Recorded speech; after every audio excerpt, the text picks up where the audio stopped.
Immune সিস্টেমের উপর প্রথম ভিডিওটাতে আমি নন স্পেসিফিক ডিফেন্স মেকানিজমের কথা বলেছিলাম।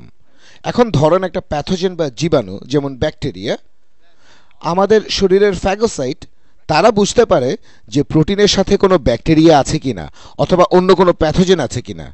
প্যাথোজেনটা চিনতে পারে, হয়তো বুঝতে পারে না কোন ধরনের প্যাথোজেন, তবে এটাই ফ্যাগোসাইটটার জন্য যথেষ্ট।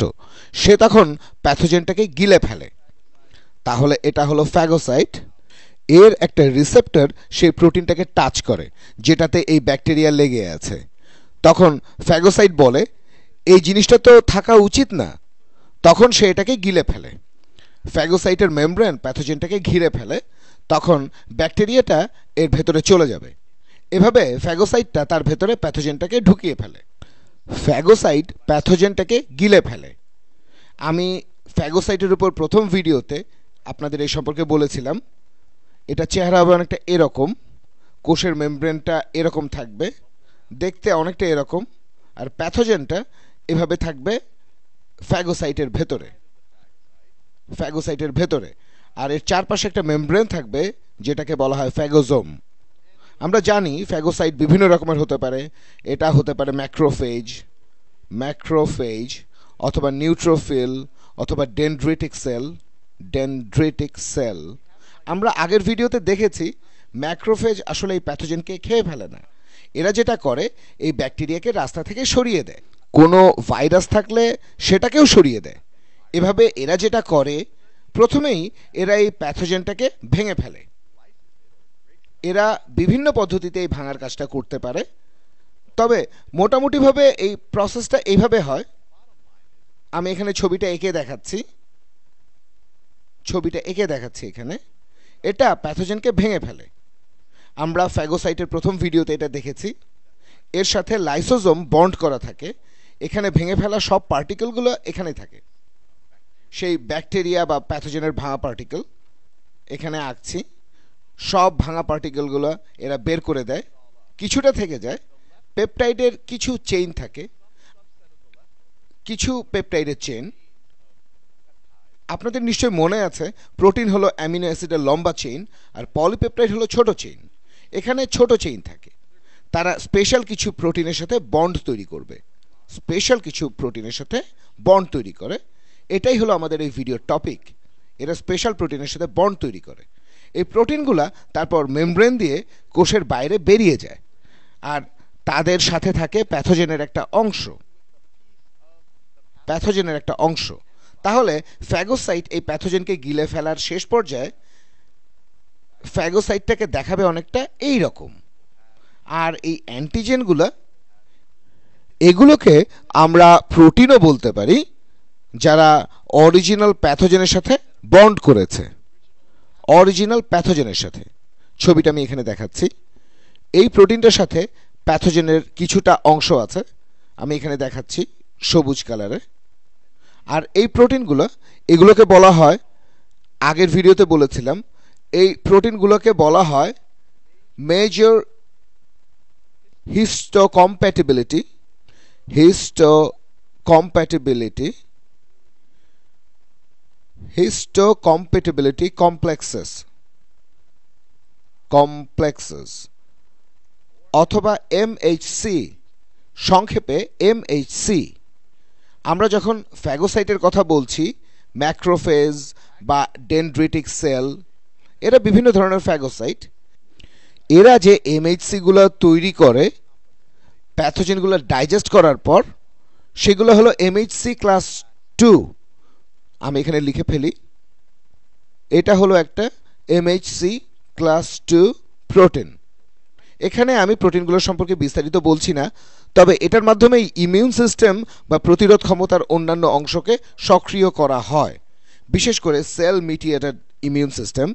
ম্যাক্রোফেজ বা ডেনড্রিটিক সেল যে সিস্টেমে কাজ করে, তারা কিছু একটাকে গিলে ফেলে, পুরো জিনিসটাকে ভেঙে ফেলে। এই ভাঙা অংশটার কিছুটা তারা MHC2 প্রোটিনের গায়ে লাগিয়ে দেয়।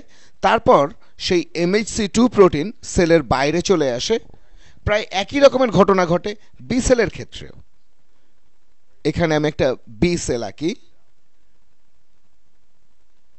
আমরা জানি যে বি এসেছে বার্সা থেকে, তবে বি দিয়ে বোন ম্যারো হয়। তাহলে এটা একটা বি সেল, এর সাথে একটা মেমব্রেন বাউন্ড অ্যান্টিবডি থাকে, এটা বিশেষ ধরনের বি সেলে থাকে। বি সেলে এরকম কয়েক হাজার মেমব্রেন বাউন্ড অ্যান্টিবডি থাকে, এরা সবাই একই কাজ করে, এটা একটা নির্দিষ্ট বি সেল। মনে রাখবেন যে এগুলো কিন্তু নন স্পেসিফিক। আমরা যখন ফ্যাগোসাইটোসিসের কথা বলছি, এরা তখন বলে ভাই তুমি ভাইরাস না ব্যাকটেরিয়া আমি সেটা জানি না, তোমাকে সন্দেহজনক লাগছে সেজন্য তোমাকে খেয়ে ফেলবো, আমি জানি না তুমি কে, তারপরেও তোমাকে খেয়ে ফেলবো। তাহলে বি সেল এরা অ্যাডাপটিভ বা স্পেসিফিক ইমিউন সিস্টেম, আর মেমব্রেন বাউন্ড অ্যান্টিবডিগুলো বিশেষ প্যাথোজেনের জন্য অপেক্ষা করে, বিশেষ এপিটোপের জন্য। এপিটোপ হলো বিশেষ কিছু প্যাথোজেনের একটা অংশ যাকে এই বিশেষ চেইনটা চিনে বন্ড করে ফেলবে। এখন মনে করেন এখানে একটা ভাইরাস আছে, আর ভাইরাসটা হয়তো এই বি সেলের কাছে লেগে থাকবে। আর একটা কথা, এটা ছাড়াও এখানে আরও অনেক বি সেল আছে, কিন্তু সেখানে যে জিনিসটা হয় এরকম অ্যান্টিবডি সবগুলো বি সেলেই থাকে, সবগুলো বি সেলেই, এটা অন্য কালার একই, এই ভেরিয়েবল পার্টগুলো সম্পূর্ণ আলাদা হয়। বি সেলের এই ব্যাপারটা আমার খুব ইন্টারেস্টিং লাগে, এরা সবাই একই জেনেটিক লাইন থেকে এসেছে, জিনগুলো শাফল করে এদের তৈরি করা হয়েছে। এভাবে এরা এই প্রোটিনের কোটি কোটি ভার্সন তৈরি করে, অথবা এই অ্যান্টিবডির বিভিন্ন ভেরিয়েবল। এখন ধরেন এখানে কিছু ভাইরাস, না ধরেন ব্যাকটেরিয়া, আগে বি সেলের ভিডিওতে ভাইরাসের কথা বলেছিলাম, এবারে ধরেন নতুন ধরনের কোনো ব্যাকটেরিয়া, আর এই ব্যাকটেরিয়ার কিছুটা সারফেসে বি সেলের সাথে বাইন্ড করবে, বি সেলের সাথে এই বি সেলের কম্বিনেশনটা ঠিক মতো আছে, আর এদের একটা অংশ এই বি সেলের সাথে লেগে যায়। যে পার্টটা বাইন্ড করে তাকে বলা হয় এপিটোপ। এটা প্যাথোজেনের একটা অংশ যেটা বিভিন্ন অ্যামিনো অ্যাসিডের চেইনের সাথে নিজেকে জোড়া দিয়ে রাখে। এরা এই দুইটা বি সেলে বাইন্ড করবে না, কারণ এদের সিকোয়েন্সটা আলাদা।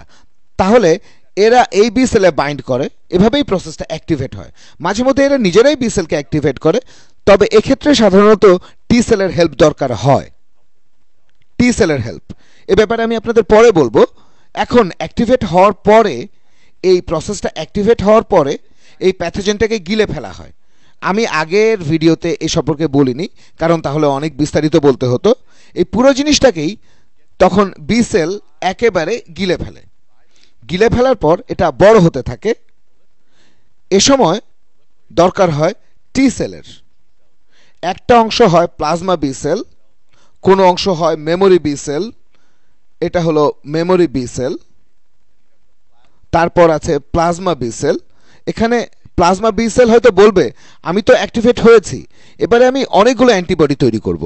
তাহলে প্লাজমা বি সেল এভাবে অ্যান্টিবডি তৈরি করে তাদের বের করে দিতে থাকে, যাতে করে তারা আরও বেশি করে প্যাথোজেন নিয়ে নষ্ট করে ফেলতে পারে। হয় তাদের ট্যাগ করবে এই সবুজগুলো প্যাথোজেন, এভাবে ট্যাগ করবে যাতে ম্যাক্রোফেজ অথবা ফ্যাগোসাইট এদের খেয়ে ফেলে, অথবা দুইটাকে ট্যাগ করবে যাতে তারা ভালোভাবে কাজে নামে। আমি এ ব্যাপারে বিস্তারিত বলছি না যে এটা কীভাবে অ্যাক্টিভেটেড হয়, তবে ইন্টারেস্টিং ব্যাপার হলো বি সেল সেই কাজটাই করে যেটা ফ্যাগোসাইটরা করে। বি সেলও এই প্যাথোজেনটাকে ভেতরে ঢোকাবে, একে তার ভেতরে ঢোকাবে এই কোষের ভেতরে। হয়তো প্রথমে এটাই অ্যান্টিবডির সাথে লাগানো ছিল, তারপর ভেঙে পড়েছে, এই প্যাথোজেনগুলা ভেঙে পড়েছে, আর প্যাথোজেনের ভাঙা অংশগুলা তখন MHC2 প্রোটিনের সাথে বাইন্ড করা হয়, তারপর এরা বাইরে চলে আসে। তাহলে বি সেলে কিছু অ্যান্টিজেনও থাকে, আর এগুলোও MHC2 complex, major histo compatibility complex. Histo মানে হলো টিস্যু। এর ব্যাপারটা হলো আমাদের শরীরের টিস্যুর সাথে এটা কম্প্যাটিবল কিনা, পরে আপনাদের এটা সম্পর্কে জানাবো যখন ট্রান্সপ্ল্যান্ট নিয়ে কথা বলবো। তাহলে এটাও একটা MHC ক্লাস 2। তাহলে দুইটা ক্ষেত্রেই হতে পারে সেটা বি সেল, এরা বিশেষ কোনো প্যাথোজেনকে চিনতে পারে যে এটা একটা ভাইরাস, অথবা এটা একটা প্রোটিন, বা এটা ব্যাকটেরিয়া, অথবা সেটা হতে পারে একটা ফ্যাগোসাইট। এরা বলে তোমাকে সন্দেহজনক লাগছে, তোমাকে খেয়ে ফেলবো, আমি জানি না তুমি ভাইরাস না প্রোটিন না ব্যাকটেরিয়া। দুইটা ক্ষেত্রেই এরা প্যাথোজেনকে গিলে ফেলে, আর এর অবশিষ্ট অংশ MHC2 এর মাধ্যমে বাইরে পাঠিয়ে দেয়। এটা যে কোষ বা সেল এটা করে তাকে বলা হয় professional antigen presenting cells, professional, এটাই তাদের আসল কাজ। যদিও তারা অন্য কাজও করে। ফ্যাগোসাইট প্যাথোজেনকে খেয়ে ফেলে, বি সেল অ্যান্টিবডি তৈরি করে অথবা মেমোরি, যেগুলো পরে অ্যান্টিবডিকে অ্যাক্টিভেট করে। এটাকে বলা হয় professional antigen presenting cell. Antigen হলো সেই ছোট ছোট টুকরোগুলো যেগুলো এমএইচসি এর ভেতরে থাকে। এমএইচসি এর ভেতরে এই অ্যান্টিজেনগুলো আসলে প্যাথোজেনের বিভিন্ন টুকরো। এটাই অ্যান্টিজেন। অ্যান্টিজেনকে তুলে ধরা হচ্ছে, এটা প্রফেশনাল, কারণ এটা বাইরে থেকে প্যাথোজেন কালেক্ট করছে আমাদের সিস্টেমের ফ্লুইডের ভেতর।